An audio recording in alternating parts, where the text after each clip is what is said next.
Over 2 weeks ago, we found out how Sean and Daniel's journey ended in the emotional conclusion of episode 5, Wolves.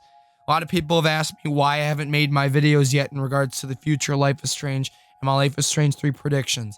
Just want to tell y'all, you can probably hear in my voice, I've been sick the last week.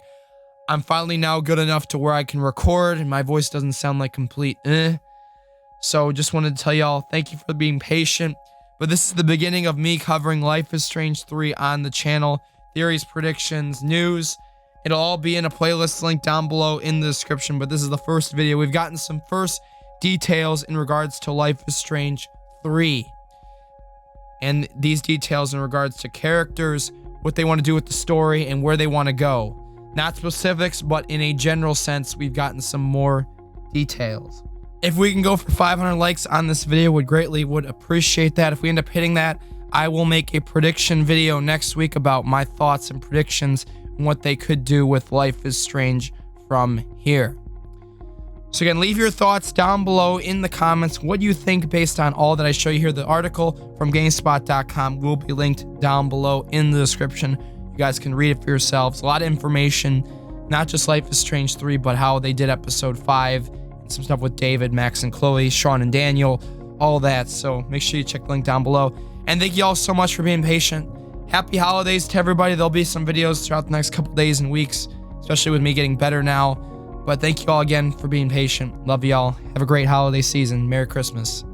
So this article is from GameSpot.com, and the title is Life is Strange 2 devs want new story for third game. With the release of the final episode of Life is Strange 2, Sean and Daniel's occasionally tragic but ultimately uplifting journey across the Pacific coast of North America reached its end. Following the release of episode 5, we sat down with Life is Strange 2 co-creative director Michel Koch and writer Jean-Luc Cano to talk about its development, the leftover threads from the original game, and their hopes for Life is Strange 3. So again, they didn't confirm Life is Strange 3 straight out in this article, but they gave a kind of like a backstory of what they want to see if they end up doing it. I'm pretty sure, I'm 99.9% certain there will be a Life is Strange 3 with how well received episode 5 Wolves was. So I'm not going to go through every single word on these Q&A questions, but I will go through the important parts that can relate to the future of Life is Strange. So this first one is fairly important. So with Life is Strange 2 finished, how are you guys feeling now that it's all out there, and what's the reaction been from fans? So basically, he summed up that, again, it's been a 4-year journey and how far they've come from even Captain Spirit in the beginning and all that, and now with the final episode, Wolves being released. And it's a big relief that they said, starting to see that both the players and the press are enjoying the whole experience. And I completely agree, episode 5 was well received. And I think if you all played it, you understand that they did a very, very great job on this episode. In my opinion, unanimously my favorite episode in Life is Strange 2, beating episode 3 out.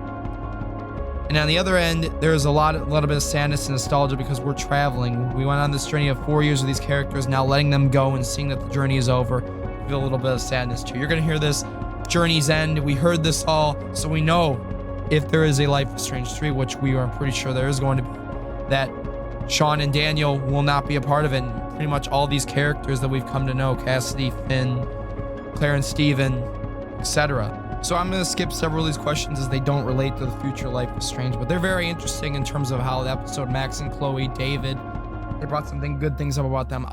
Yeah, and those will be linked down below in the description. So it was like once the credits were done rolling, I was still crying. Like I was remembering it and crying, so that was good. Was it important to tell to you that the brothers could end up in very different places depending on your choices? And was it intentional that all the endings are hopeful but not necessarily purely happy or good? And he said, yeah, we knew from the beginning we didn't want to have like a right ending or a wrong ending. We really wanted the player to feel happy with the endings that they should have in regard to their previous choice, and that's why the ending has a bittersweet mood. Because I agree, each ending kind of had its own twist to it. It didn't feel entirely happy or entirely sad, except the one where Sean dies. That one was just So I think it was important, you know, the game is about education, about everything you're teaching down over the course of the 5 episodes. It was really important that we found a way to make these endings feel logical based on what you told Daniel, and like he is ultimately making the final decisions after you make your choice. It's also important that there was no possibility that everything would be perfect, because that's not how it works in the real world, especially for people like Sean and Daniel who are facing a system that is against them. So we saw it as important that there would always be some hope in those endings in a way, but also showing it realistically, it's still hard on them because it's not just Sean and Daniel saying, it's also the world around them that's reacting to the decision. So here come the interesting questions. This is probably a big question you probably can't answer, but will we ever see Max and Chloe again, or Sean and Daniel for that matter? You know, we don't really know what we are going to do now because the game has just been released. For the next adventure, we don't really know yet, but we have some ideas and stuff we want to explore. So they're already at the drawing board for Life is Strange 3, potential ideas. You could even probably tweet them some ideas and maybe they'll take inspiration from your guys' thoughts and actions. But we have some ideas and stuff we want to explore. We don't really know what will be our next game. The thing is, I can tell you is for us, the story of Max and Chloe in Life is Strange 1 is done. It's told, and the story of Sean and Daniel is told in Life is Strange 2. So maybe we could see them again one day, but so he kept the door open in a Life is Strange 3 where we could potentially see Sean and Daniel or Max and Chloe. Remember, Sean is a determinate character though, so we don't know. And again, Daniel could be in many different locations, same with Sean being and all that, and especially, you know, with the timetable, Sean could also be in jail for over 15 years. So a lot of interesting details, but he didn't completely close the door out on that. So interesting. You saw just a bit of Max and Chloe in Life is Strange 2, so definitely if we're going to work on another Life is Strange, it's a shared universe, so there are possibilities. So maybe, like I said, how Life is Strange 2 had us choose that Arcadia Bay choice at the beginning, they may do the same thing with Life is Strange 3, and also maybe something with Sean and Daniel. Which ending did you get with Sean and Daniel, maybe, potentially? But definitely as a full story, I think those games are both a beginning and an ending for them, and I think we really want to continue to explore new characters, new themes, and new ways of storytelling. So expect a new cast completely for Life is Strange 3, a completely new story, and a lot of new, interesting ways they're going to tell the story. So, if there is a Life is Strange 3, I'd assume you're likely to approach it in the same way you did with 2, where you'll have a brand new story, new characters, a new door, something like that. And Cano said, I think it'll be a new story. And that's why I think we would personally like to do. Of course, Life is Strange is owned by Square Enix, so it's a Square Enix decision. So again, Square Enix has to make that call at the end of the day if they want to do that. We've seen similar ripple effects with Telltale Games, where in The Walking Dead, the final season, there were people that wanted to not have Clementine. Some of the people probably didn't want to have Clementine as the main character and stuff, but Telltale's like, we have to have Clementine, we have to have it be the final season. So Square Enix can completely make that call with this. Maybe they could say we could have, some new old characters join the cast again. All that, we'll have to see. But to us as creators, we really enjoy this anthology format. It's really interesting for us to think about brand new characters and brand new stories.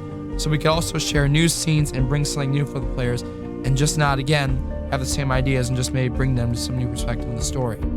So a big question a lot of people have for Life is Strange 3 is, will the next protagonist again, or at least someone related to them, have a power, just like as Max and Daniel have had? And again, Life is Strange games tell such relatable human stories, so I want to ask you, why is the addition of the supernatural elements, which have been in both games, been important to you to include on top of that? I think we always imagine the supernatural element is linked to the main character as a metaphor of his trigger. For example, in the first Life is Strange, Max was a shy girl who was a bit afraid to grow up. That's why the power of rewinding time and changing your decision was directly linked to a flaw, to a weakness. Life is Strange 2, the main theme is education, so you are in the shoes of Sean. You have to take care of his young brother and raise him and teach him some lessons, so we give Daniel the power to show the consequences of your actions or of your decisions in a more spectacular way. Because when a child is really angry, it's bad, but it's okay in the case of Daniel because of his superpower. When he gets angry, he can explode a house. He can make catastrophic stuff. And as you look forward to the future of the studio, do you see Nintendo Switch as being a part of that? Are there any plans to bring the franchise there? And again, barring Square Enix and their decision, we would love to, bring the Nintendo Switch. To be honest, I think it's something that needs to be decided by Square Enix, but definitely I love playing games on my Switch. So I'd love to see some Life is Strange on Switch. And I have the same answer. I love Switch, and I would love to see Life is Strange 1 and Life is Strange 2 on the Switch. Again, you touched on this previously, but in your view, how has Life is Strange grown from the first series to the second?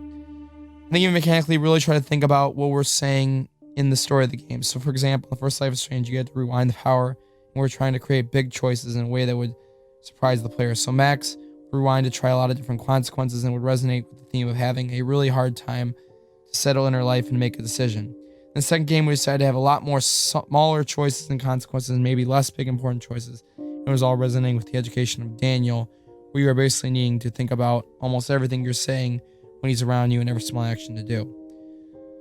So at the end of the, I'll skip all this. I think, more organic and fluid, where we have more agency over the course of the conversation. That's something I think that we can continue to try and improve. So they're, again, looking for improvement, obviously, but, they're going to use these first two games as building blocks to what they're doing in the third one. But just to make a summary of what I've broken down here: new story, new characters, new background, new kind of journey. Expect that for Life is Strange 3. Also, the fact we're probably going to have potentially a return of Sean and Daniel / Max and Chloe in probably some minor way. I think that's definitely going to happen. As well as expect this to be, like I said, a 2, 3, 4 year journey, just like how Life is Strange 2 was. Maybe we'll have another prequel game like Captain Spirit to set up the background for these characters and what they're going to be. So based on what I've read here, let me know your thoughts down below in the comments. What are your expectations for Life is Strange 3? And like I said, I'll be making a video very soon about the future. Thank you all so much for watching, and we'll catch y'all in the next one. Peace. I wanna protect you so that you